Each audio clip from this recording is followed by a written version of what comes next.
We interrupt your regularly scheduled programming to bring you some breaking news. There's been reports all over the area of something crazy going on, something big. People's homes, their minds even, are being taken over by something called, what is it they're calling it? They're calling it Bad Movie Debate. What up, nerds? It's me, Jacob Babb, back for Bad Movie Debate. And today we're going to do a regular old debate episode about a movie that I just saw for the first time last night. Have a new special guest here, Jataven Richardson. Say what's up, man. What's up? What's up, nerds? Happy to be here. Happy to be Hell here. Hell yeah. Yeah, I'm happy you reached out to me to do this. You made a post about the back rooms and stuff, and I commented, and we were kind of going back and forth, and you were like, "Let me on," and I was like, "All right." I was like, "Sure, let's do this." Yeah, just the name of the idea seemed really cool, and I was like, I want to debate something. I don't know. Yeah, cool. yeah, exactly. Because people love talking good about movies. People love talking bad about movies. But I'm like, well, what are those movies that like don't blow out the box office or that people love and stuff? Like, what about those in between ones that people are like, oh, I'm not so sure. So that's why I was like, all right, I'm gonna do this so we can have like a back and forth. Do I always agree with my opinion that I'm tasked with? No, not necessarily, but I try my best to at least make it interesting. But yeah, I'm happy we're finally able to do this. Okay, so today we are going to be talking about Joker Folie Deux. Is that something like that? Does that sound right? I took Spanish growing up and wasn't even good at Spanish, so French is even more of a foreign language, but something like that. Joker 2, the second Joker with Joaquin Phoenix. Really, the one with Lady Gaga, yes, and stuff is what we're talking about today. And so as always, we've got the top 5 of whatever genre and everything. And so for this one, I went with like comic book sequel movies. So it can't be Tobey Maguire's Spider-Man 1. It's got to be Spider-Man 2. It can't be the first one. It's got to be the second one. So what do you got in your top 5 list? And again, if you have it in a particular order, great. I usually just kind of throw them like, this one, that one, and stuff. But if you got them in a particular order, feel free to do that too. Yeah, I kind of threw them in just like a random top 5. So Spider-Man 2, I feel like is right now still... it's the quintessential live action Spider-Man movie, and I think it builds upon what that first movie was in a really great way. Second movie I'd say is Winter Soldier. I think that's obviously a movie that people love. I think it's the movie that really made people look at the MCU in a more serious way. And the action is incredible in that movie. Yeah, it's incredible. The fight choreography is insane. Yeah.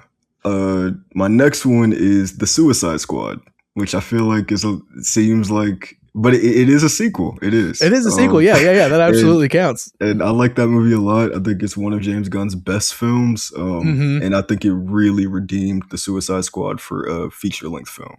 Yeah, absolutely. My number 4 is The Dark Knight. Obvious. Talk about it.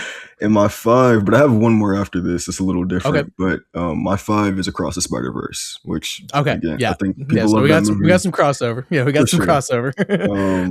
What's your honorable mention? Yeah, my wild card is The Penguin. The Penguin is a show, but it is a sequel to the Batman. It comes right after the movie, and I think that nobody expected that to be as good as it was. And the fact that it was like legitimately great, like people got Emmy nominations and wins for that, like it really blew me away. So those are my. That's an insane show for. I mean, the fact that they got Colin Farrell to get in on that and like get back into that costume and everything, because he talks about how much he hated getting into that costume and he bodied it. He was amazing. Yeah, like, and then they go on to make an incredible show out of it, which is awesome. So yeah, great list and honorable mention for sure. So for me, we got some overlap. I'll knock those out. Dark Knight, of course. It's kind of hard not to. One of the best ever. Yeah, it's so good. It's just so good. And then Across the Spider-Verse. The only thing I don't like about Across the Spider-Verse is when you saw it in theaters when it was coming out, it said we'll be back real soon, and it's been 3 years. It's supposed to be out like within a year. Quick question: do you like Into or Across more? I don't know, because because I saw Across with a buddy in theaters, and then rewatched Into and Across when it came out on like streaming and stuff, or like I could get a physical copy with my wife because she really liked the first one, and we watched them back to back, and it's really tough, man. I think Across. I think I might like Across more. That's fair. For me personally, I think Into is the best Spider-Man movie ever. Yeah, I mean, and that's valid for sure. I felt something when watching that movie for the first time that I haven't felt in most films. And for me, just like seeing Miles get that sort of love and care in a narrative standpoint, like it is like the animation is great, the action is dope, but it's like the movie really cares about the character, and I just there's something about that first movie that holds a special place in my heart. Oh yeah, no, and I feel that. I just think like I didn't think they could. You know, because it's like with Across the Spider-Verse, it's like it's obviously so much bigger, and there's so many different like really big name actors. Like you got Oscar Isaac in there playing 2099, which was insane. He was so good. He was so and good. Everything. But then all the little cameos. You got Donald Glover in there, just like that little like that was awesome. Like it was. like and like. And when it comes to like comic book movies like that and stuff, like I love a good Easter egg or cameo or reference like that. And I think they just nailed all of that while still telling a crazy story and stuff. Like Spot was like just the way that they got Spot to be like goofy and silly at first, but then by the end of it, I was like, I'm legitimately terrified. You feel that dread. You're like, oh yeah, like God. I'm like I didn't really know because like I like comic book movies and stuff, and like I've read a few comics and stuff, like of some like standards for sure, but like I didn't know Spot that me either. much. I didn't know Spot. I didn't know anything. Yeah, like I was like, okay, yeah, it's kind of a silly one. Like the big bad guy will come eventually. It's like, no, he is, because he can do all this really crazy stuff. Like, so I was blown away by that one. For sure, but I mean, I don't think there's a wrong answer when it comes to either of those movies. Yeah, they're both really, really great. And if Beyond lands or sticks the landing, that is one of the best trilogies of all time. Oh, it'll be my favorite trilogy, like superhero trilogy of all time and stuff. Because like, you know, Dark Knight's great, Batman Begins is okay, and Dark Knight Rises is fine. In my opinion, it's fine. It does what it needs to. But I think Beyond will be absolutely insane. Speaking of Spider-Man and more Spider-Man coming out, Spider-Man No Way Home is up there for me because man, just growing up with the Tobey Maguire ones and just see that scene when him and Andrew Garfield start showing up and stuff, I was just like, let's go, dude. This is amazing. When I saw Toby, I stood up and cheered. I couldn't help myself. I couldn't. Yeah, exactly. I freaked out like a kid, dude. Like started tearing up and everything. And my wife was like, "You good?" And I was like, "Yeah, this is amazing. I'm perfect. I'm in a great place." Like I couldn't be anywhere better right now. It was just so awesome to see it. And I'm super hype about Brand New Day, which is this weekend, right? Yeah, aren't you? You're going to see it tonight, right? Yeah, I'm seeing it in a couple hours. Yeah, you're going to see it in a couple hours. I can't see it till Sunday, unfortunately, but I'm super excited about that one. And then we've got Infinity War. Fair. Infinity War, man, just like that was, I think, the highest stakes I've ever felt in a movie. Over like such a long narrative, you know, because I went and rewatched specifically for Infinity War. I didn't do it for Endgame just because I rewatched all of the MCU in release order to get prepped for that one. And so like seeing all that go down and them lose, and then it's like, okay, and here we are now and stuff. I was like, God, that just hit for me. And Endgame sticks the landing, I think, perfectly fine and stuff. But like the climax versus like, because Endgame's more of like the like falling action, you know, like the end of it kind of a thing and stuff. Resolution. Like and there's still tons of great action and great moments in that one too. But like there's just something about Infinity War that just really blew me away. Completely agree. Yeah, it's so good. And then I've got lastly Batman Returns. Go back to the Penguin. yes, a very underrated film. A perfect Christmas movie. A perfect Christmas movie. I always forget that every time I go to rewatch it, I always forget that it's Christmas time. Because like I'm thinking about all these other moments and stuff, and I'm like, oh yeah, the backdrop is that it's Christmas. Like it's the holiday season while this is happening, which is fantastic. Okay, great. So I think we both know comic book movies and sequels to For comic book sure. movies For pretty well. sure. We've got a pretty good list, a lot of overlap. That's always a good sign. That means Batman Love 2, which is important for what we're about Which to one? do. Batman Love 2 on both of Oh our yeah, lists, which Batman. is Yeah, of course, fair for love what we're Batman. about to do. Yeah, exactly. Okay, so now for Joker, I'm just gonna say Joker 2. I'm not gonna butcher French anymore. Yeah. If it comes up. Wise. All right, so now it's time for these ratings, which are always super fun. So this one was interesting to me. So the Rotten Tomato score, critic score specifically, was 31 out of 100. Pretty bad. Pretty bad. Pretty bad. Pretty rough. But interestingly enough, the popcorn meter, as they call it now instead of just the audience score, was also 31, which you don't see a lot. You don't see a lot of like everyone's kind of feeling the exact same. It's usually everyone loves it, everyone hates it, critics love it, audience or vice versa. Like it's usually this up movie and down. This movie is not a crowd pleaser. It is not. No. No. If anything, it's almost a fuck you to the audience. To an extent, which again, I don't necessarily think is wrong or was like a bad thing, but at the same time, you know, there's some issues with it. Absolutely. And then, so for IMDb, almost every single movie I've done for the past few years doing this, no matter what movie it is, lands between a 6 and a like 6.9 or a 7 and stuff. Okay. Very few have gone above, very few have gone below. This one is at 5.2. Okay. Unfortunately. Okay. Cool. So right middle of the road. Yep. Which brings us to Letterboxd, which is at a 2.3 out of 5. So right down middle of the road. Very, very divisive movie. Yes. Apparently. And I can completely understand why. I will say. Yeah, I completely understand that one. Excuse me. So that's what we're working with in terms of how everybody thought about this movie. And now my favorite part of the intro before we get started. Good quote, bad quote. So for bad quote, I usually try to pick the most insulting one because I think it's funny. Whichever one, whoever who was having the worst day when they had to go watch this movie that they hated and write something down. So we'll get to that one.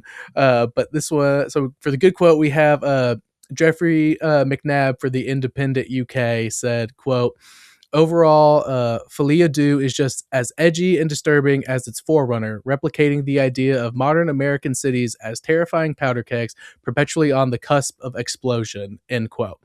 Which I think is valid. That's accurate. Yeah, I think that's valid. That it does have the same vibe of the first one of like things are about to pop off and stuff like and everything and I feel like the end of the first one like it pops off and then gets stopped, you know what I mean? And then this one, like, I mean, spoiler alert, we're going to be talking about every part of this movie for the audience out there. If you haven't seen this movie, you're going to know everything about this movie or most about this movie by the end of it. But like it kind of happens in this one too, where like things start to pop off and then it all kind of comes back down. So I don't think that's wrong. And you know, the whole idea of Gotham City is always, we all know what when we think of Gotham City, like the state of affairs in Gotham City. It's always a scary place. It's a scary place to be at all times. At any moment, any crazy shit could go off. You know, and even though this takes place before Batman's there, because Batman's still a child, like in this context of everything, like, well, it had to get there somehow and stuff. So I don't know. Like, I think that makes sense. I think I agree with that quote. I want to ask you a question, but I feel like maybe I should wait till the bad quote. I'm not sure. It's something. Okay, cool. Go ahead. As again, we both have Batman movies in our top 5. You have Batman Returns 2, a very underrated Batman film to me. Do you feel like it is more interesting or cooler to you as a viewer, the idea of Joker being what births Batman or Batman being what births Joker? In the Dark Okay. Knight, it's kind of alluding to that Batman inspired the Joker, and a lot of comics do that. But in this movie, it's being like the crime is what birthed the hero. Yeah.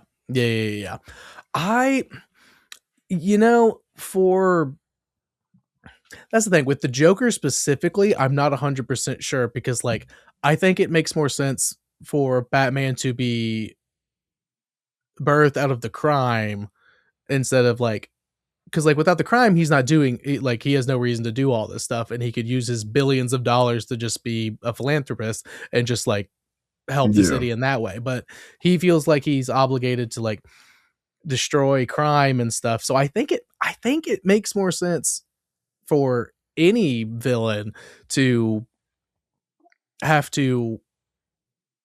I feel like it makes more sense that like because he first, because like let's take like the Long Halloween, like that's all about the Falcone family and stuff. It's like crime families, like stuff that we deal with like IRL with like Al Capone and like all that stuff, and everything. And like that's kind of like who he's going for. He's going for corrupt people doing corrupt things and stuff, and I think that's where he starts. But then you get people who come in here and are trying to like.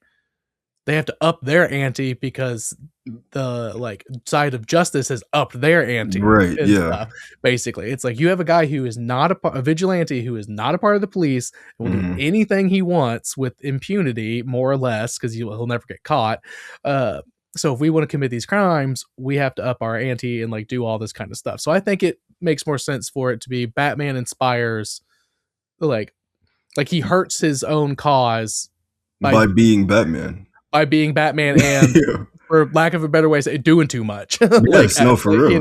Like he does too much. We're on the exact same page. That is like that's one of the problems that I had when the first Joker movie got announced. Is like seeing him at Wayne Manor making young Bruce smile. Like I feel like that in itself kind of forgets.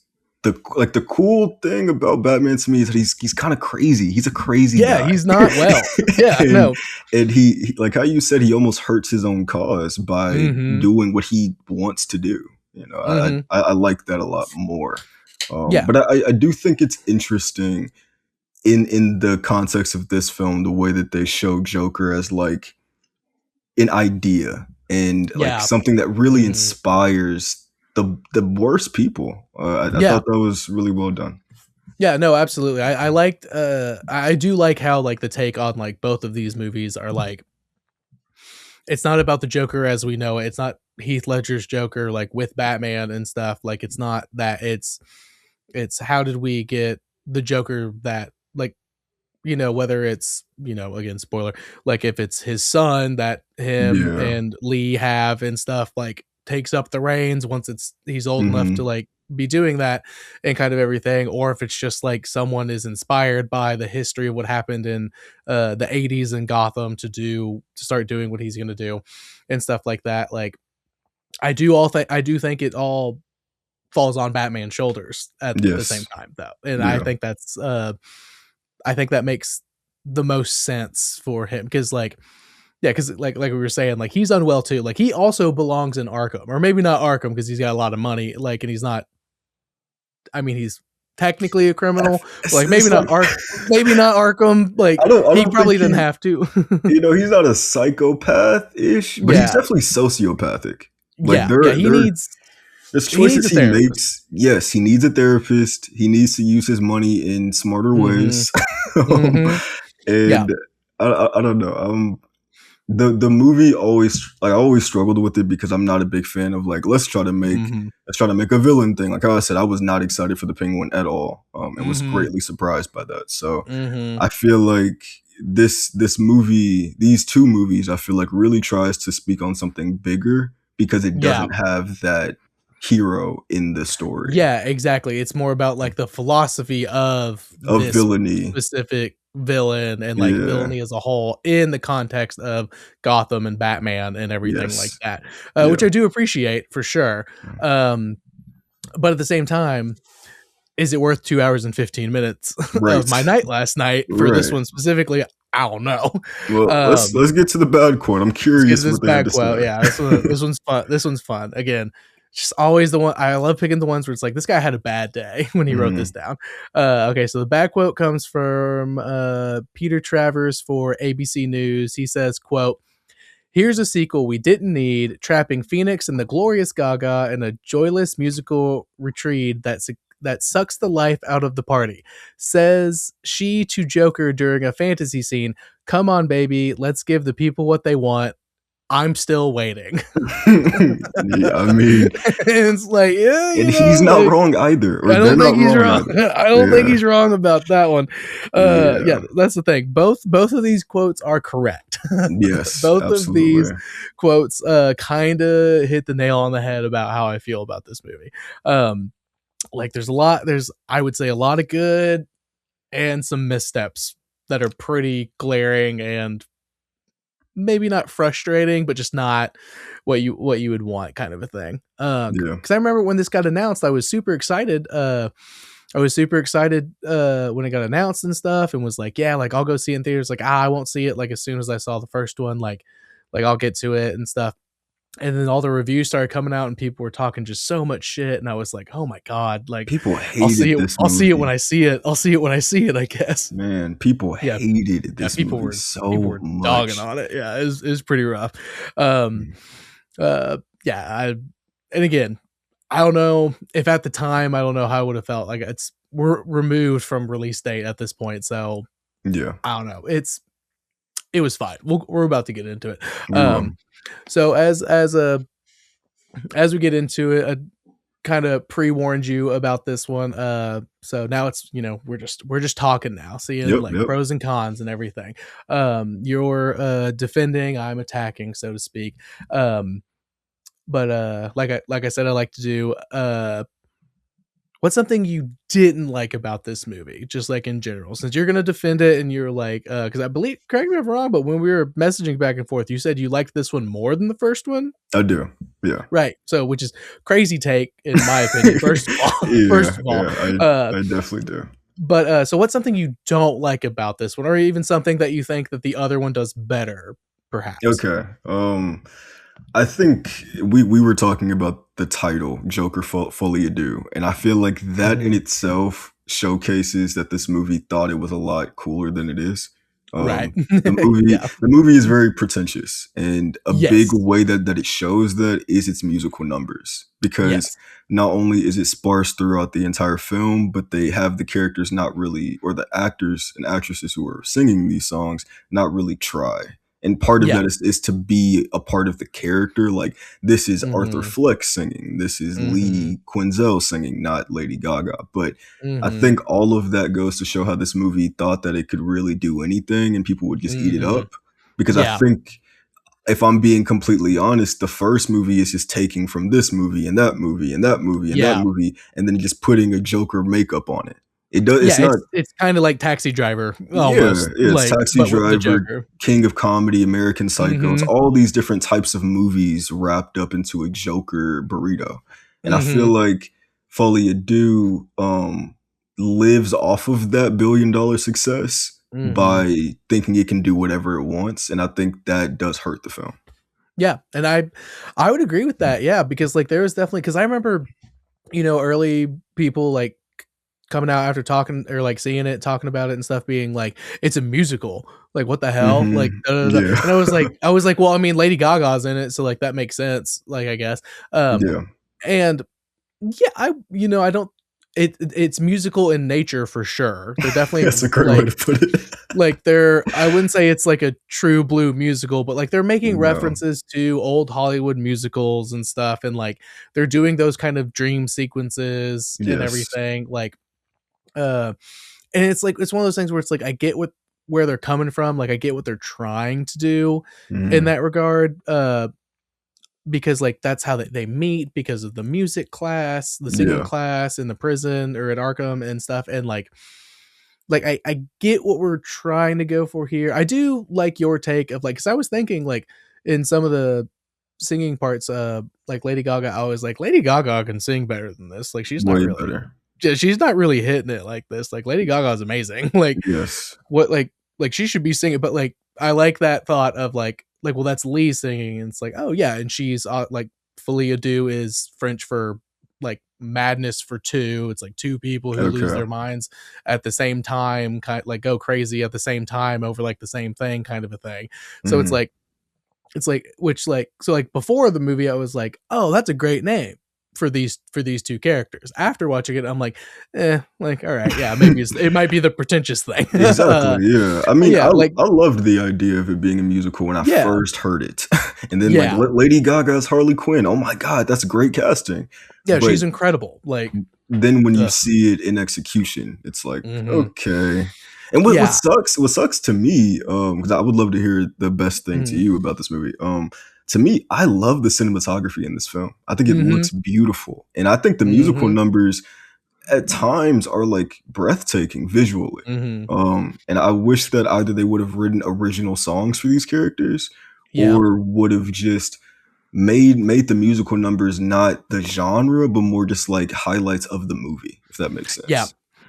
Like a feature, not like the main like point of it, like a side dish, like a side versus the entree. Like they put it into the entree portion, and it's like if it was just sprinkled out a little bit more, and like because like he's singing and dancing and stuff, and like and one of the things that kind of bothers me, like I'm not a big fan of musicals really in general. Same. And stuff because I think they're just so over the top, and I think it's kind of like there's a suspension of disbelief obviously and stuff. It's like, okay, so now everybody on the street knows how to sing and dance to this exact song and stuff that we're now doing and stuff, but like the whole point of it's supposed to be like, this is how they're expressing their feelings in this moment. I'm like, okay, great. I get that. Why are there 50 cars on the highway not moving anymore and everybody's out of their cars and dancing and stuff? If I was drove up to that, I would lose my mind and be like, what the hell is going on? There should have been warnings like we're about to film something here. Like I would absolutely lose it. But that's why, like, so to that point, I really like La La Land is my favorite musical because all the musical numbers are very intimate moments and stuff between one person by themselves or between 2 to 3 to 4 people tops. And it's like, now they're expressing their emotions instead of doing this big flamboyant, like everybody in town kind of a number. And so what bothered me about this movie was a couple things in relation to that is, the dream sequence ones, I completely understand. I was like, okay, that's kind of a vibe, like the musical, like where it's like him and Lee are having the Joker and Harley show, and like it's like because that's him like disassociating, kind of a thing. That's a part of his like mental health issues. Like he's disassociating from what's happening in the courtroom right now because he's about to get really upset and like pop off or do whatever and like hurt his defense and everything. Like those are fine. I don't like when he's learning on the TV, he learns that they're going for the death trial, he's competent and stuff, and he has one of those moments and then it comes back, but it doesn't like over the top do it. Like I'm trying to figure out exactly how to, it's like, did that really happen? Like, did that happen or not? And then it cuts back and it didn't happen. But then later he starts singing in the interview with, and that did happen. And then that one did happen because we see Harley watching it and she smashes the window and steals the TV and stuff. And it's like, I don't know. I feel like you got to like go over the top, or they all actually happen and it's like a part of their like insanity or something. Doing both kind of like threw me for a loop, and I was like, I don't know if this is really happening or not, which, you know, you could argue like, oh, that's kind of the point, you know, like, is he crazy, is he not? And it's like it's too much at the same time. I completely agree with what you're saying, and I think that's the thing with this movie that bothers me, is that like it thinks that certain questions are more interesting than other questions. Like, I don't think it's interesting. Is he Arthur? Is he Joker? I don't think that matters. Or is every musical real? Is it not? I don't think that matters. What I do think matters is how he affects the world, and the way that this character does not know who he wants to be. It's not the fact that he isn't. It's not, am I Arthur or Joker? You're both. And the problem for him is that he wants to be Joker for other people. He doesn't want to be Joker. He never really wanted to be Joker for himself. He only did that when he realized, I'm getting attention. I'm feared, or I'm loved, or whatever. No, 100%. I 100% agree with that, because like that, and that's what kind of bothered me. Oh, real quick, the thing I do like is, you already nailed it, the cinematography was incredible. It's amazing. People don't talk about that enough, dude. Especially at the beginning, when they were changing aspect ratios based on context and stuff. I love that so much in this movie. It was so good. The first like 20 or so minutes, maybe like 20-25 minutes before they sing anything, this movie is great.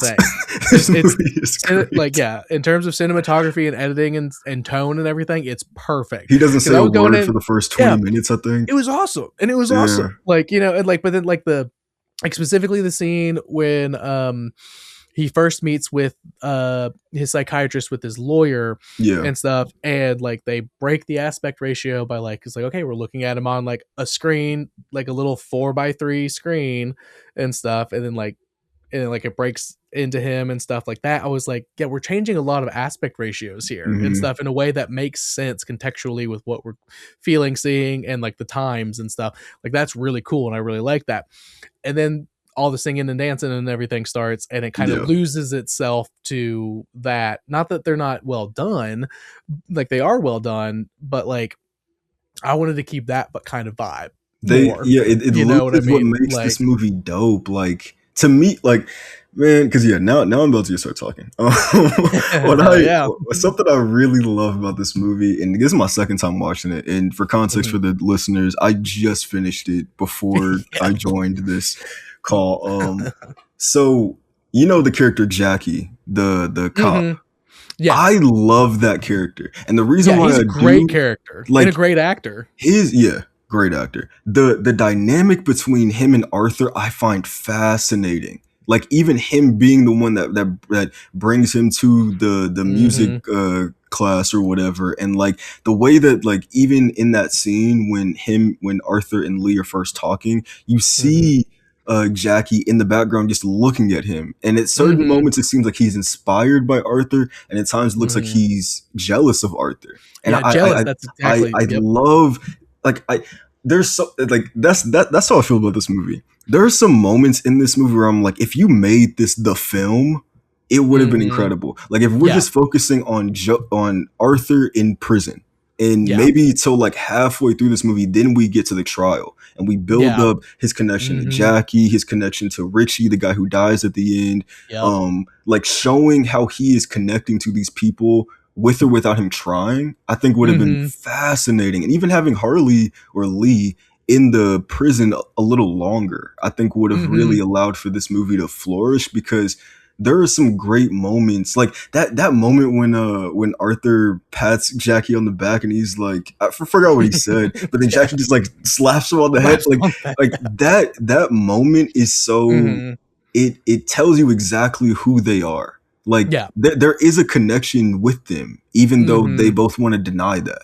And, exactly. Like, they get along very well. They do. For what their like relationship is, like, and like what it's supposed to be and stuff. Because I thought that was very fun, because he tells a joke for the first time in like a long time and stuff. And so like Arthur feels comfortable to like give him a little pat on the back, and like, but then Jackie's like, you're not allowed, don't touch me, smack, and like beats him over the head. It's great acting too, because it's fantastic. He smacks him, and then he kind of stands there for a second, like almost shocked, like you really thought you could do that.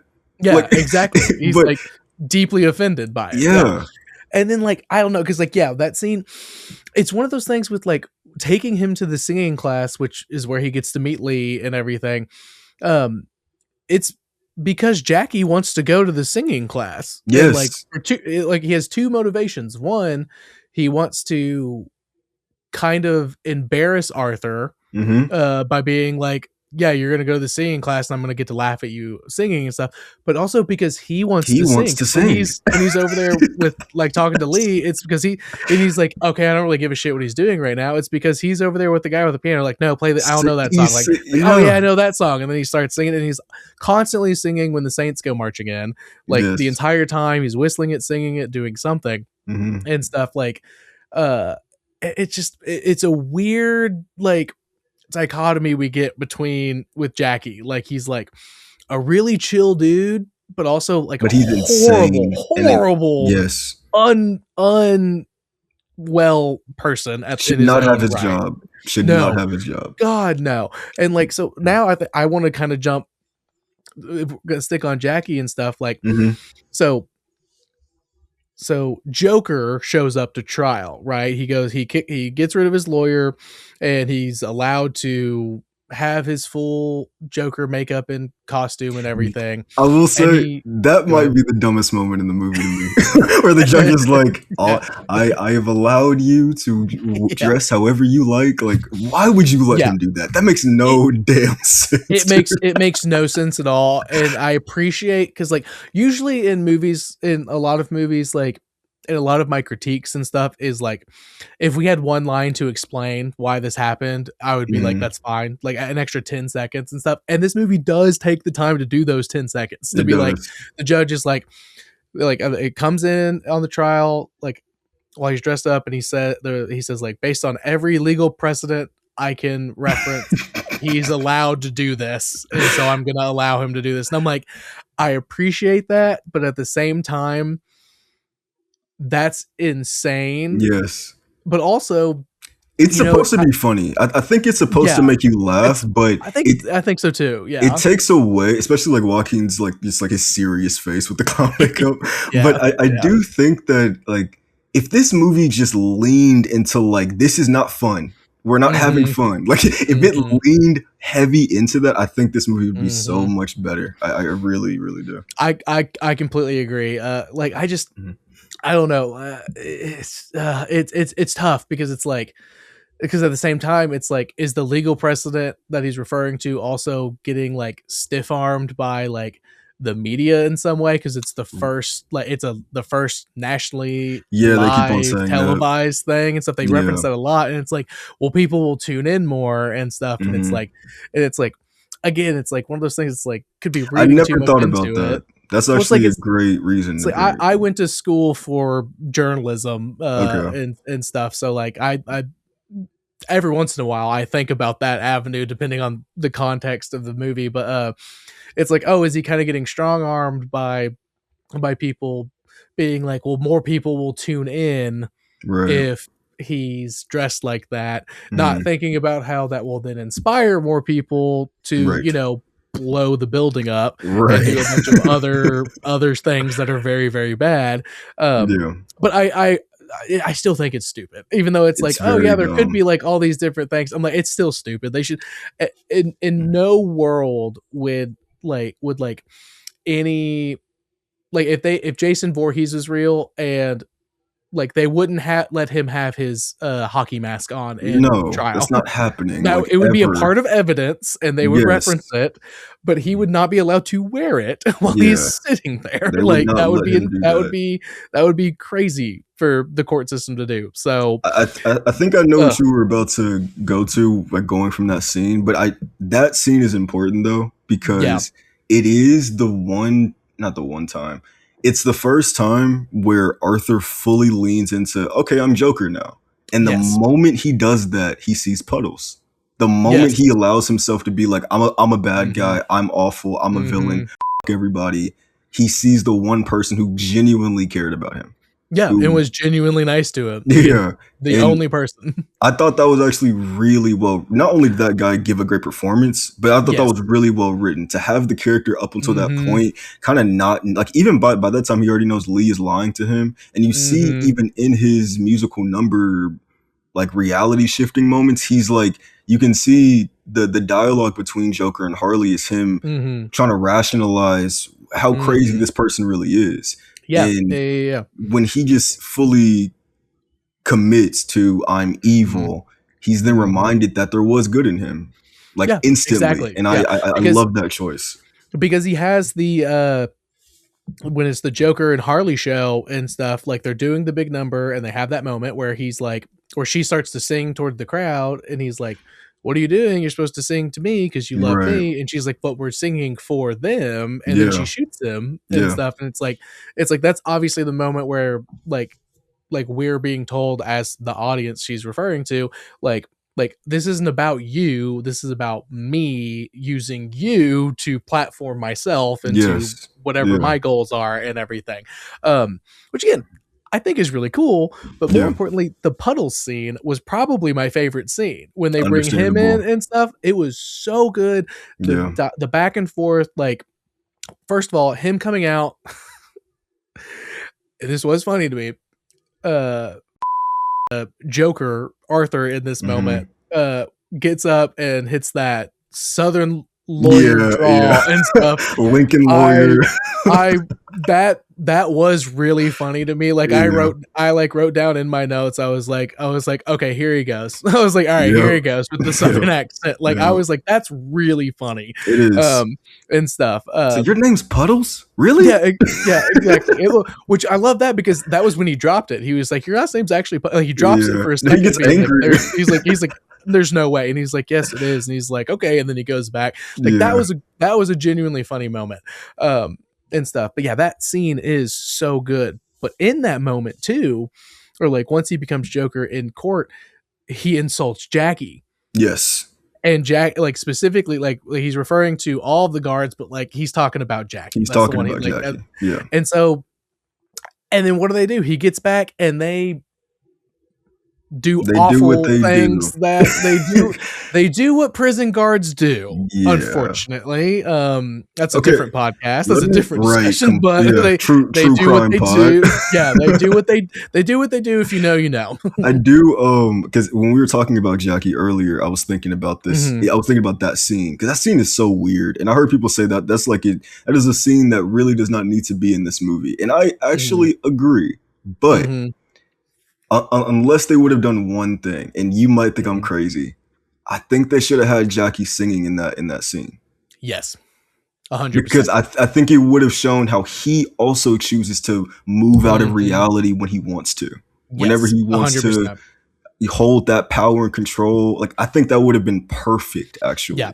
If you're gonna have this scene where we see them physically and sexually because his pants are down when they're dragging him back. No, stop. They talked about his past abuse. Like, it's like heavily implied. It's and I was like, all right. Like, I was like, all right. Like, we I was like, question it. Like, we don't gotta like, okay, it's for sure. Like, yeah.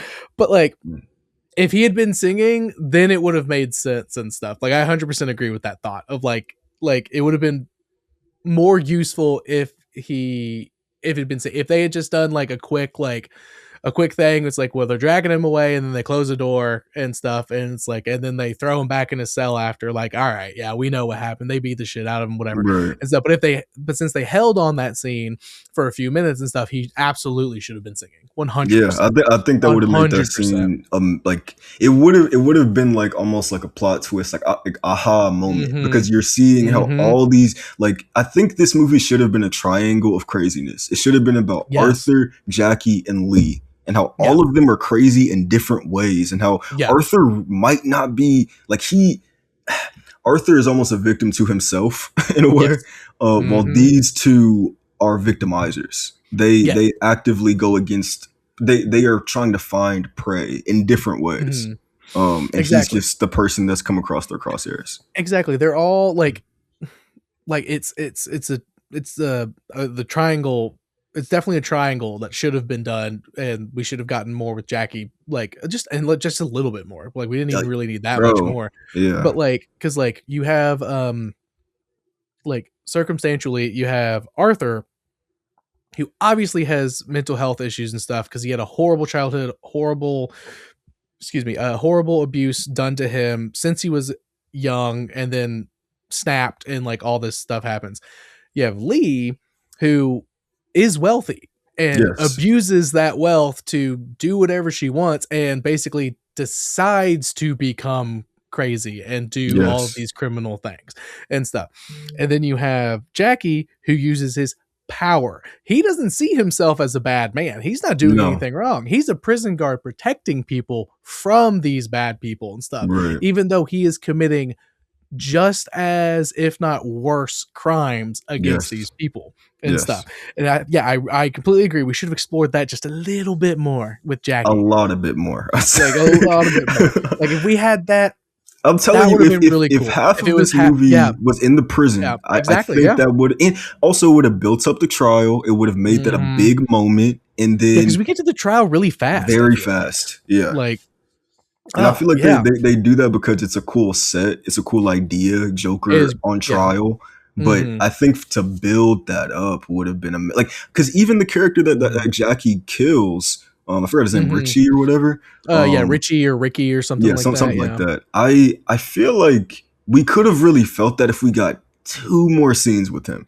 2 more scenes with him talking to Jackie and him talking to Arthur and showing how they both care about this guy in a weird way. Because you kind of see that. You see that Jackie does care about Richie and that Arthur cares about him in some way. And I think he should have been a little bit more defined as a character to really allow that death to be something like that hurts. Yeah, because it more so like, because when that death happens, it's more so just like, well, you know what I mean? Like because we don't have like, it's like, this is a huge bummer. Like, but it's just like Jackie is evil. This is the worst day of Arthur's life. It's not about Richie, and it should be about him too. Yeah, exactly. But it like, to that point though, the movie doesn't need to be any longer. We just need to recontextualize some stuff.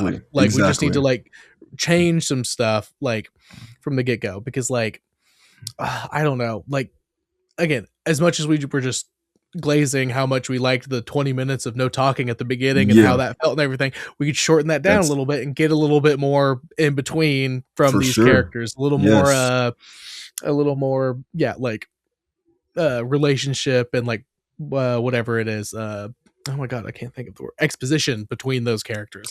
I agree. And stuff like that. Like we could have gotten a little more of that, and that would have been cool. I think prison is an easy way to do that in films and like stories too, because they're isolated. All they really can do is talk. Exactly. And like pontificate about life. Like there's so many moments when I was listening to the movie with headphones where I was like, oh, like you're hearing guards kind of talk about this and hearing inmates talk about this, and they're kind of giving you context about not only how Arthur's been up until this point, but what happened in the first movie if you need some recollection. So I think it would have been good to allow that early part of the film to be that for other characters as well. Like the one black dude, Bullock, who keeps on yelling all the time. Bullet, like it would have been cool to have that character actually be a character, not just a voice you hear. Not just a voice you hear and like miming playing the piano once in the background and when Arthur comes back and starts jumping on the tables and stuff, like he jumps up and sings too. But like,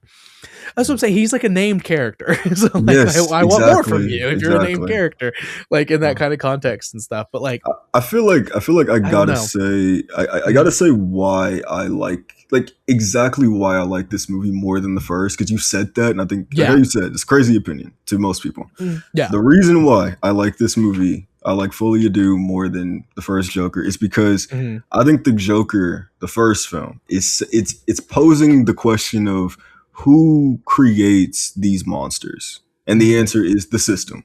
And after that, it's kind of just that's that. The second movie is really asking the question of what then? What happens after? It's the same.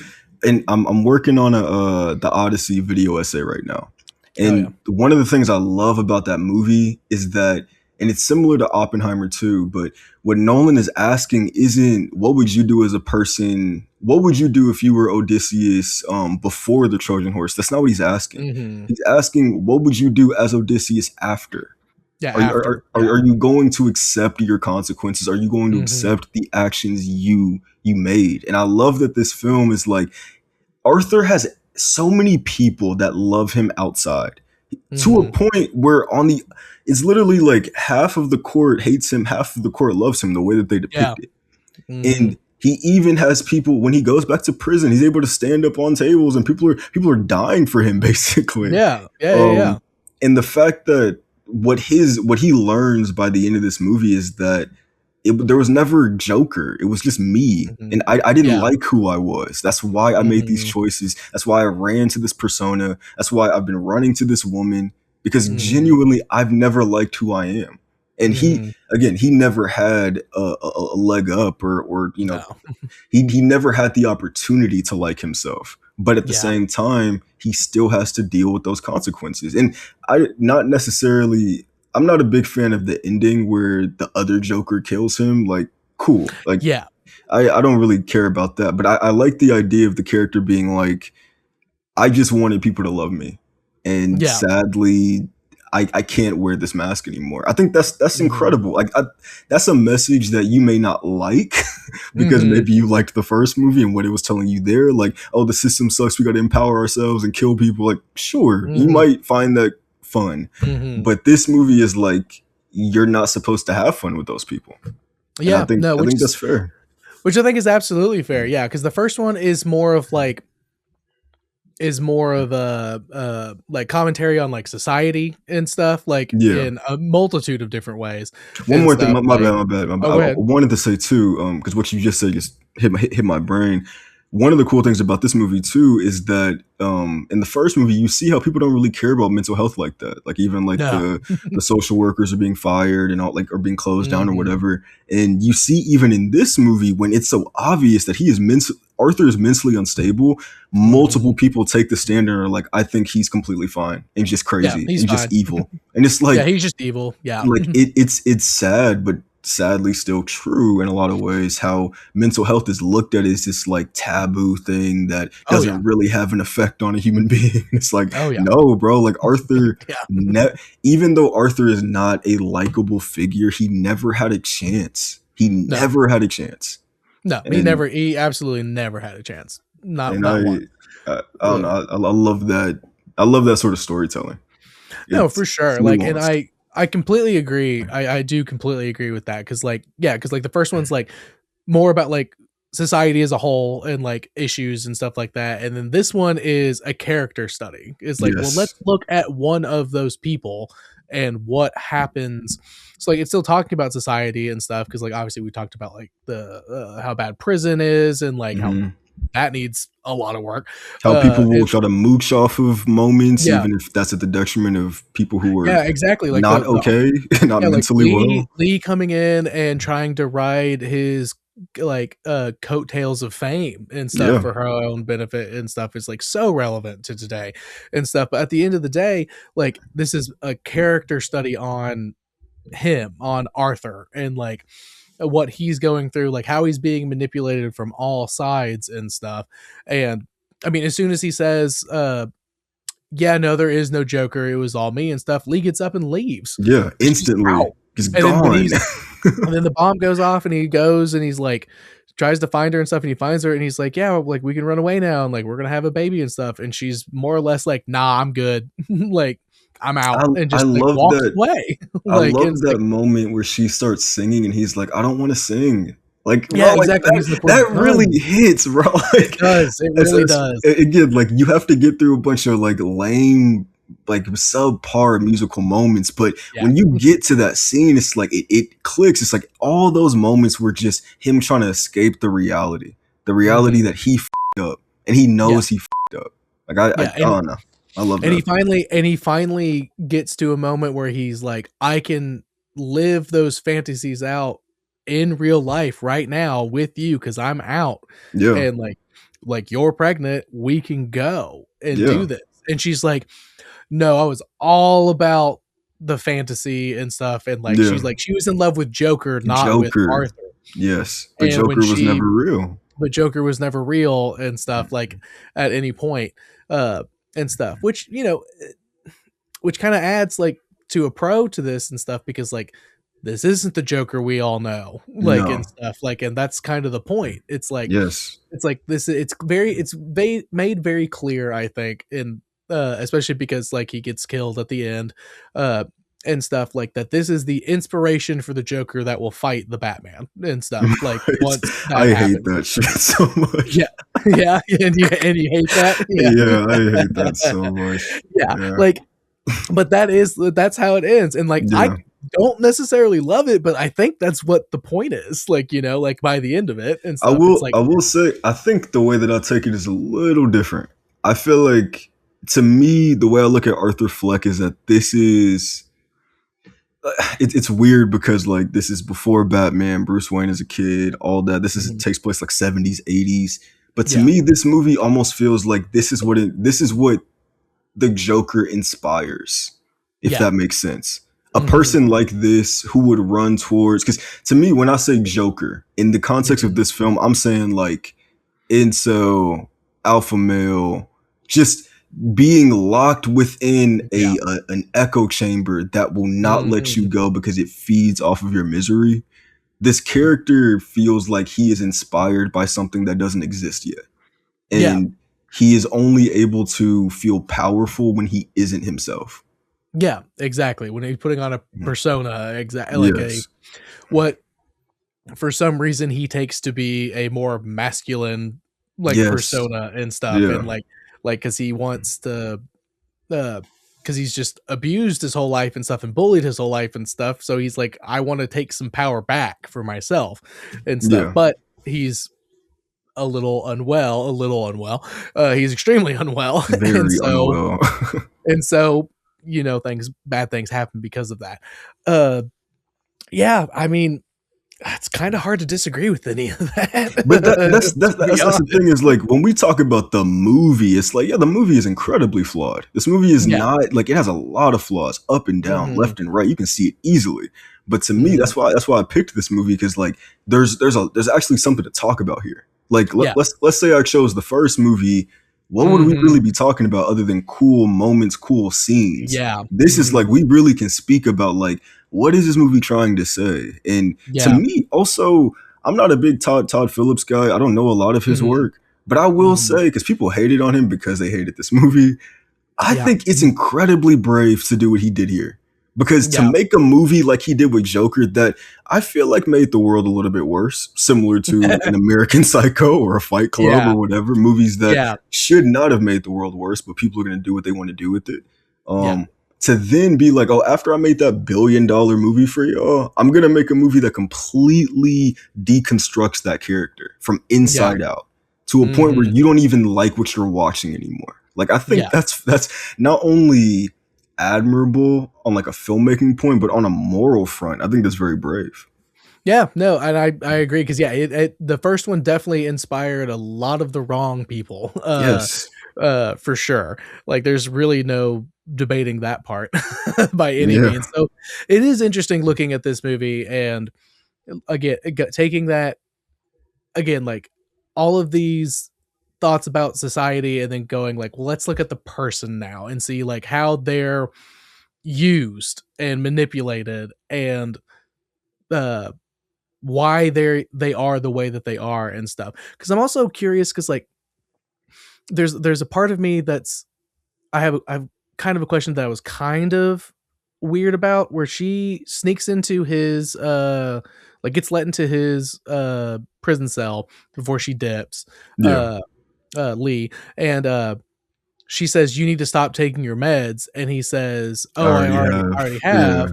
But every time we see him take his meds, he goes and he gets it checked and stuff. Like, we don't see him like spitting them out or like throwing them up or like doing anything like. So I don't think he was.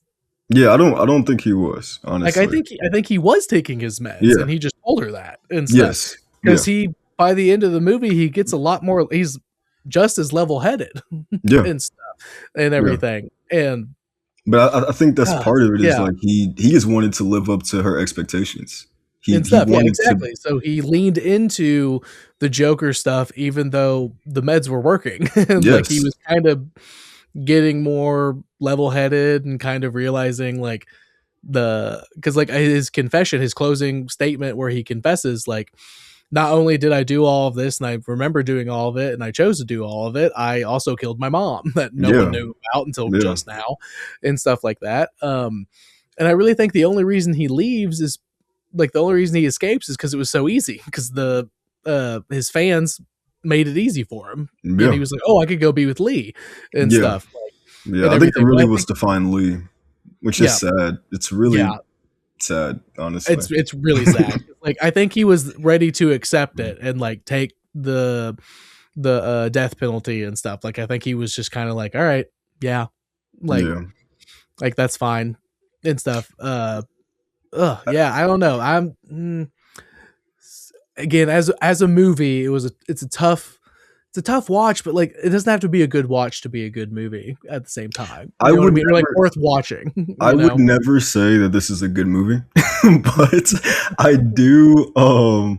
I was dreading watching this movie again. Like Yeah. I hit you up months ago or something about like being on Yeah. the pod, and Hmm. I chose this movie, and I was like, I don't know if I want to watch it. Do I want to watch the first one first? Do I want to? Yeah. And when I started it today, I was like, man, I do like this movie though. Like Yeah. it may not be good. I can't Hmm. argue that because there are too many Hmm. things that I dislike, and I watch the movie and I get to a point where I'm starting to rewrite and be like, oh, what if they did this and did Yeah. that and that? That's not the same Hmm. movie.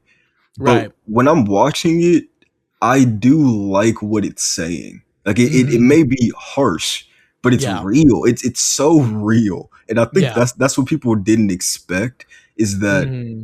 the first movie is so much more fantasy. And Yeah. I actually heard somebody, and I read on Reddit. Wow.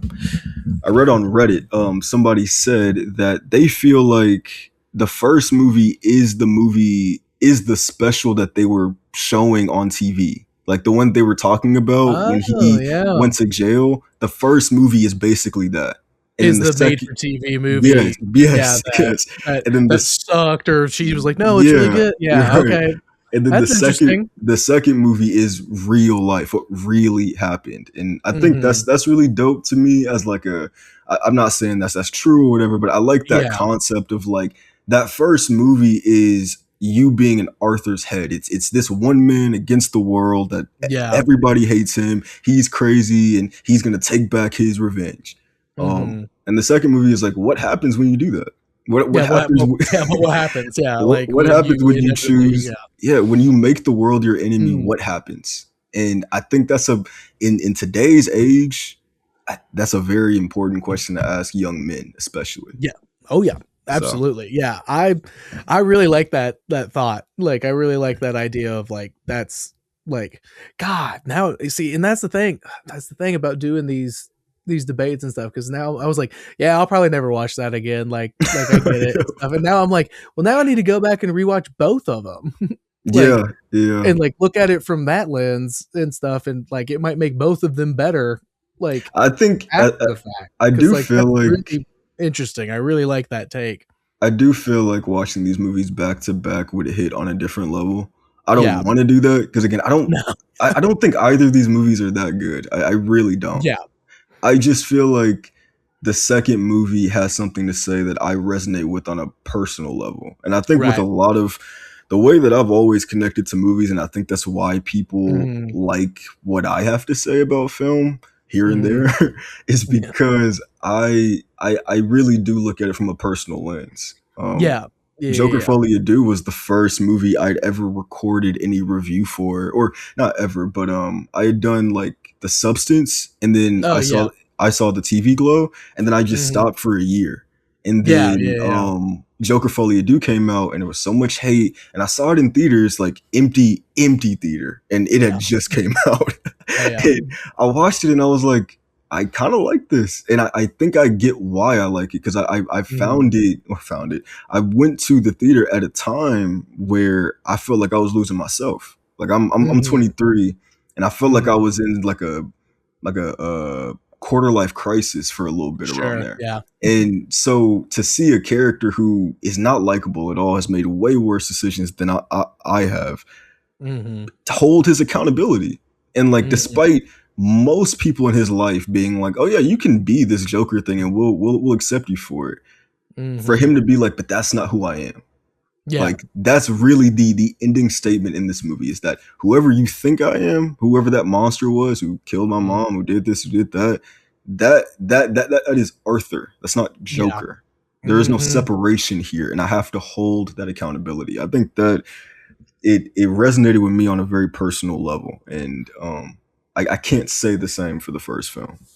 Yeah. No, So, and I feel that this movie definitely has a lot more to think about, for sure, which I think is important in film, for sure.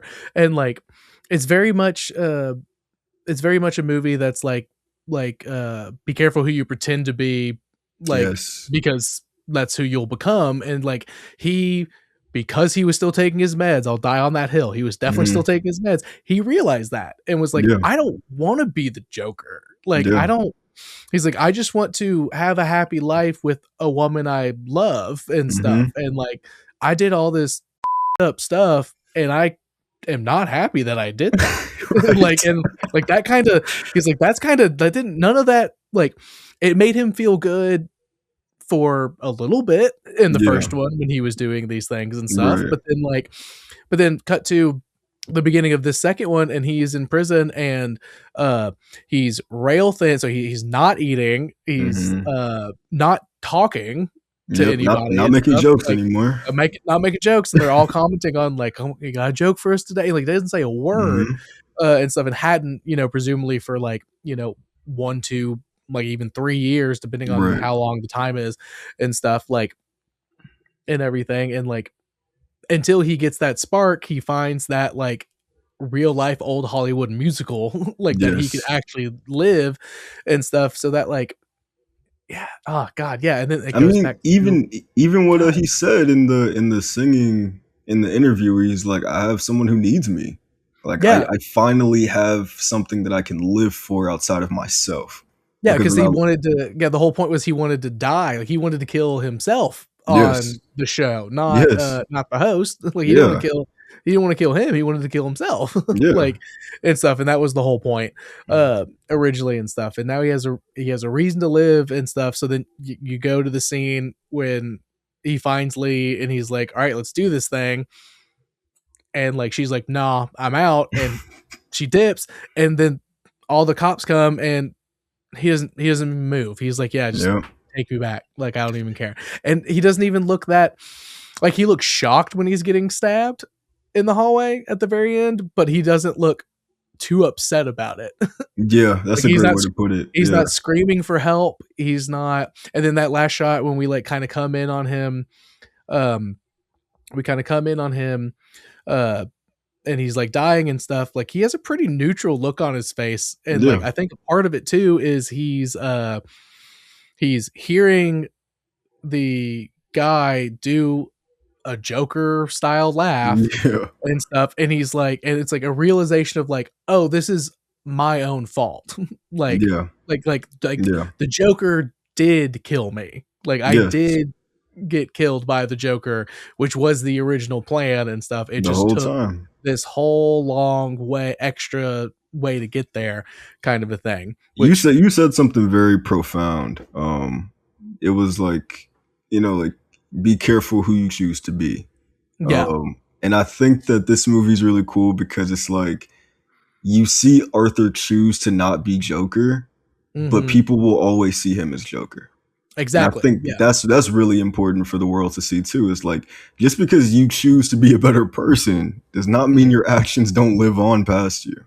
Yeah, exactly. And like think about it in the context of Jackie. Like he's pretending to be a good guy by being a guard and stuff, but he's a horrible man. But like, person. People look at him and are like, that's a good man. He has to go and be stuck in there with all those crazy inmates every single day and stuff. That must be so hard for him.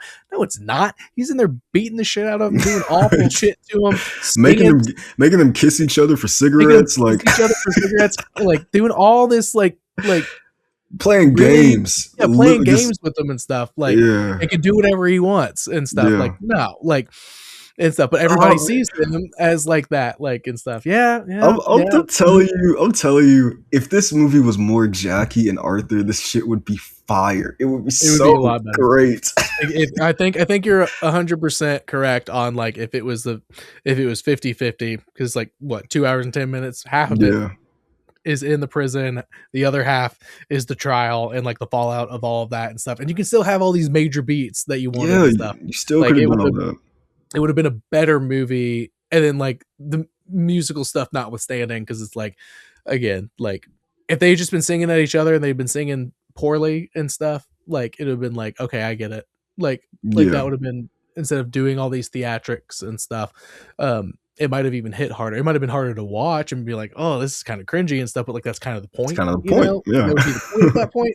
Like I will say too, when it comes to the musicals, I never like the only time it bothered me ever, it didn't this time, but the first time when he started singing in the interview, I got annoyed because I was like, bro, just stop singing. Yeah. Like when y'all are talking, that's when this movie is good. Yeah, exactly. Yeah, exactly. Yeah, I was annoyed by that too. Yeah, but I don't. I'm not that bothered by the musical numbers. I will like again. We talked about the performances. I think for me, I've just given my own headcanon of like these are the characters doing this, not these actors and actresses. Yeah, which I love. But even then, like for me again, like the cinematography on some of those scenes, breathtaking. It's like insane. like how you brought up like when he's hearing the shit about his mom and you just see it zoom out or whatever, and you see the light shine over him, like, and he's with the mic, like that is such a great shot, and it's so it does a great job like symbolizing where he is right now, kind of like shrouded in this darkness, and the only light that he sees is where he escapes reality. Yeah, exactly. And then like really the moment when he's in that first meeting with the psychiatrist and stuff, because they're trying to go for the whole multiple personalities kind of a thing, which is a whole different long discussion. That's kind of an eye roll and stuff. It's like, I mean, I guess it makes sense for like why they would try to get this. I liked the fact that they were trying to do that on like how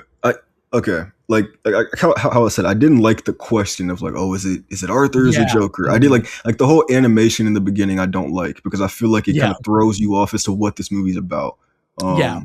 But I did like the idea of that, like they were just trying to do whatever, at least the lawyer was like, maybe this will work.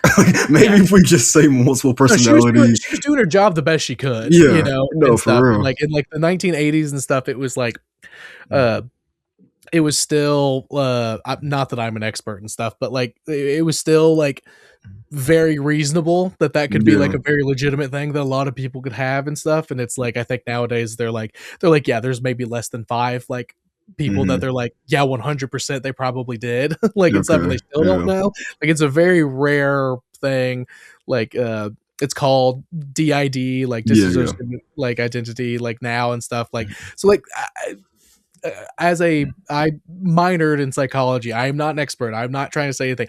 I'm a psychology major, so we're having a good conversation.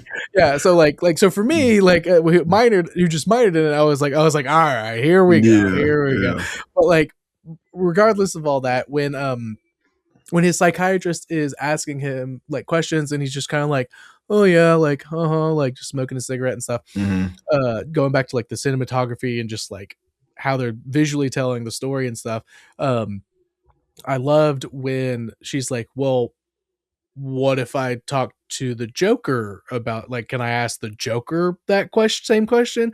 And it's a dark, cold room, and because it's raining outside, and then the sun comes in and just beams a warm light on him and stuff. And he kind of like gets an idea, or like is like, oh, interesting. And like, you know, at the time, you're like, oh, like it's triggering the Joker to come out. But it's like, but you look back and it's like, no, he's having an idea of like, oh yeah, I could lean on that as a crutch. Like, and once you get to the end of the movie, and I'm like, that's so good. Like, that's fantastic. There's so many moments where he's just like doing the stuff he was doing in the first movie, like the dancing around and the leaning over and all. Like a lot of that feels like I'm trying to recapture something. Like it doesn't feel as iconic as when he killed the 3 guys and is in the bathroom just dancing by himself. It never feels like if there was a separation in personality, it was in that first movie. Because in this second movie, all Arthur is trying to do is get something back, and he can't. He doesn't know how to recapture what that was in that moment. Because exactly. I think part of it is because he knows what the guilt feels like. He can't separate himself from the ramifications of those choices. Exactly, because he's medicated. The meds are working; they're helping, and he's like trying to recapture that feeling, no matter how bad the decisions he made to get to that feeling, or like what the decisions he made to catch that feeling when he was unmedicated and stuff. He's medicated, so like he's like trying to do all of those things again, and it's not hitting, it's not working. Like it's trying to capture that high again. He was high When he was Joker in that first movie, for days he was living on insane stimuli, like manic episode, like to the upteenth degree. And then in this movie, like I completely like the idea of him taking his meds the whole time, because it's almost like even though he's saying one thing, his body is doing another. He keeps on trying to fight against going back to where he was, even if he won't say that out loud. And I think with the character, I feel like I explained it really well for myself, at least. It's like he's trying to gain that high back that he can't. Like he can't get there anymore. And that's I don't know. Again, but also like even with like the DID thing, I like the idea of, again, Arthur is mentally ill to you and me and to most people. But I like the idea of him being like, oh, is that the mental illness that will justify my bad behavior? Okay, because a lot of people do that. Yeah, like, a lot of people do that. Yeah. I think that's a good thing to show in a movie, like a character trying to capitalize on mental illness. Like that's sadly, it's not just him, it's Lee too. But like I mean, shit, you could, in a weird way, you could argue Jackie too. Like the way these characters all are trying to capitalize on other people's problems. Yeah.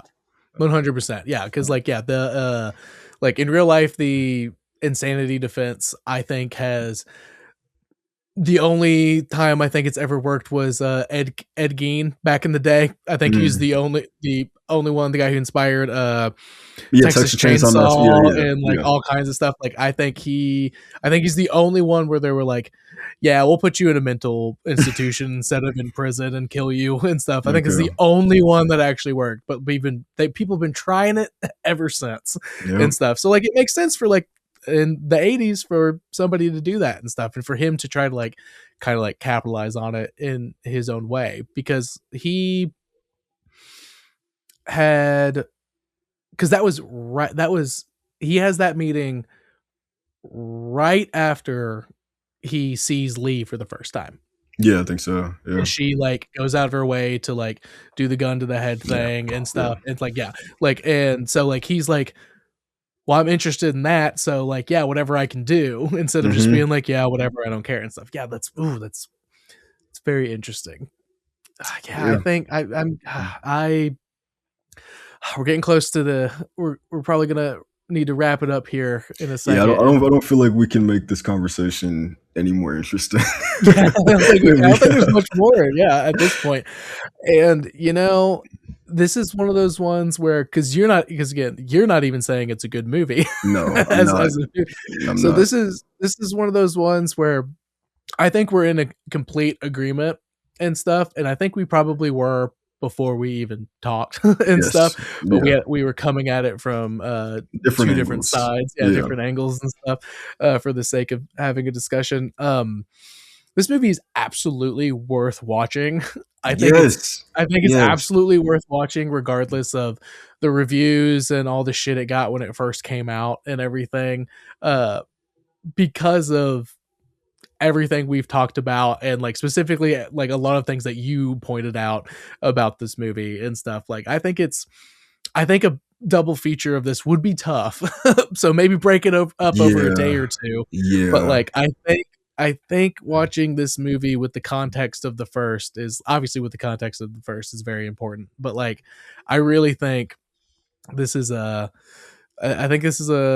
again, I'm not going to say it's good, but I'm definitely not going to say it's bad. I think it's a very controversial right down the middle, like on this one, like which is what the ratings showed. I think for me, again, this movie's not good. You never really hear me saying that, but I do think if you do the double feature and you've never seen these movies before, I'm speaking to the person. I'm speaking to a specific person. If you are doing a double feature and you really like the first one and the second one makes you angry, you need to ask yourself why. Yeah. You need to really think about it. It doesn't make you an awful person. It doesn't make you evil. You just need to think about that. Like, why is this character who killed 5 people, 6 people, why is his downfall and him taking accountability for his downfall, why would that hurt you? Why would that be less entertaining or less gratifying for a character that wasn't supposed to be likable in the first movie? That's just a thought to pose to the audience, that hopefully whoever may do that my words can echo. Yeah. I completely agree with that. If you don't like the movie because you didn't like the movie, because in terms of movies, that's completely fine. Completely fine. If you didn't like the whole point and the message and like the themes and everything that they were trying to do with this movie, you need to sit down with that and figure that out. For think about that a little bit. You need to figure that out. 100%. And also, you can get this movie and not like it. I will say, like, you can also see everything that it's saying, understand the best parts of it, the worst parts of it, and just leave unsatisfied. And that's fair too. I'm not saying you have to think this movie is groundbreaking. It's just there was a way this movie was talked about that I think was a dog whistle for like a lot of people were showing their hand. And I think that it's not always, especially with art, I don't think it's always the case to look like even Obsession and like the way that people talked about Bear and him being the villain. And I don't think it's always the case to hear somebody's opinion on something and be like, oh, we see you. But I do think that when something like this happens, like when a movie like this happens, it's important to really like understand somebody's perspective on why they don't like it, because the why is super significant, like incredibly significant. The why is literally the whole point of this movie. It's answering those questions. Yeah. So. No, 100% agree. Because it's like, why did they make this movie? I think we've made that very clear at this point. And again, if you're upset about the themes and the point of this movie, that's different than being like, well, I just didn't think it was a very good movie. Okay, that's fine. That's totally completely fine. We're cool with that. It's the other stuff where we're like, maybe sit down and think a little bit about it. Yeah. Talk to a friend. Talk to a friend. Talk to multiple friends. Like, reach out, do what you got to do. Yes. All right, man. Well, with that being said, I think we're just this is going to be a amicable draw. Like, we agree that's like it's not good or bad. It's got something to say. It's tough to watch, but it's important. So everyone out there, you should watch this movie 100%. That being said, do some housekeeping stuff real quick. And so as always, if you like this, follow on Bad Movie Debate on TikTok, on Instagram, Bad Movie Debate or Bad Movie Debate Pod. I forget which one's which, but you'll find it. It's not that hard to find. Got this out on YouTube and everything. Listen everywhere, all that good stuff.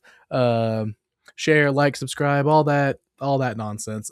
Thank you so much, man, for coming on, reaching out to me and making time to do this. This is a really, really good discussion. I really liked this. This was awesome. Yeah, of course. I again, from seeing just the title alone, I was like, that's an interesting concept. And then I think it was hearing your thoughts on Obsession that I was like, oh, he has like some pretty cool, interesting opinions. And so from that alone, I was excited for this conversation because I knew that this movie has something to speak about.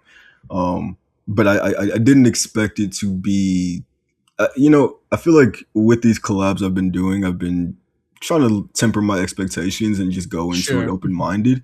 But this is definitely a great conversation. Like, I would love to be back on again or to have you on my channel or whatever. Like, I would love to have more conversations about film. Oh yeah, absolutely. I always like to get people back for sure and stuff, and I'm open to having more conversations, however that may be, because I think this was a very good, fun, but also like low key important conversation that we had about this movie. And I hope your audience enjoyed hearing me talk, hearing us talk. I hope that they would like to see me again. Yeah, absolutely. I'm sure they will, man. This is a good one. This is a really good one. I enjoy it. Where can speaking of your channel, where can people find you? Yeah, Jatavyn, Jatayvin on TikTok and on YouTube. On TikTok, I do short form stuff where I normally will just talk about a movie that came out recently or a movie that I just saw recently. Like recently, I've been talking about Pusher, the Pusher trilogy. It's a Danish film trilogy by Nicholas Winding Refn, who made like Drive and made that new movie Her Private Hell. But Pusher, the first one, is his directorial debut.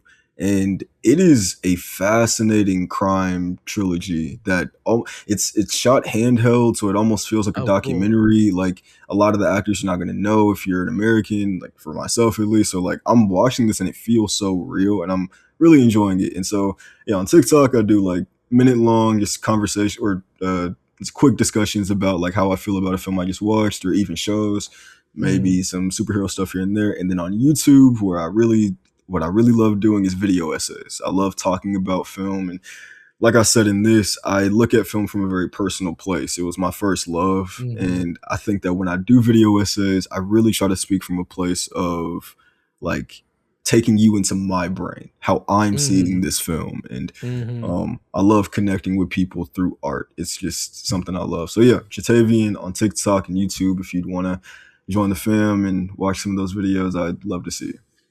Hell yeah, man! And I'll have links to both of those in the description below, and everything, like your ats and everything, so people can find you super easy and all that stuff. Hell yeah, man! That's awesome. That sounds like some good stuff. I'm gonna check out those Pusher movies. Those sound incredible. They're really I haven't good. seen those. I feel like it sounds vaguely familiar, but I'm not gonna. I know I haven't seen. I'm not gonna sit here and be like, "Oh, I know that." No, I don't know that. Like, so I'm gonna check that out. That sounds amazing. Maybe if you see some stills, they would look slightly familiar. Because for me, I was like, "Oh, maybe I've seen that before. Maybe I've seen it." But I just finished the second movie today, and that was like dope. Like I'm highly impressed by these films and what they do. I might try to do something more long form with it at some point, but I've been telling everybody who I talk to about film, like, hey, watch these movies. Like, no, you gotta check this out. Better than I thought they would be. So hell yeah, awesome. Yeah, I'm definitely gonna check those out. Well, all right, man. I appreciate you again so much for reaching out, jumping on and stuff. And yeah, I'll get you back on at some point for sure. I always like to keep people, once I get them on, they're in the rotation. I like to get people coming back at some point. So I'm excited for the next conversation. Hell yeah, man. All right, y'all. Well, thanks for listening. Like and subscribe, both of us, both of our channels and stuff. If you're here already, you probably already do, but go check out my man's here. And we'll see y'all next time.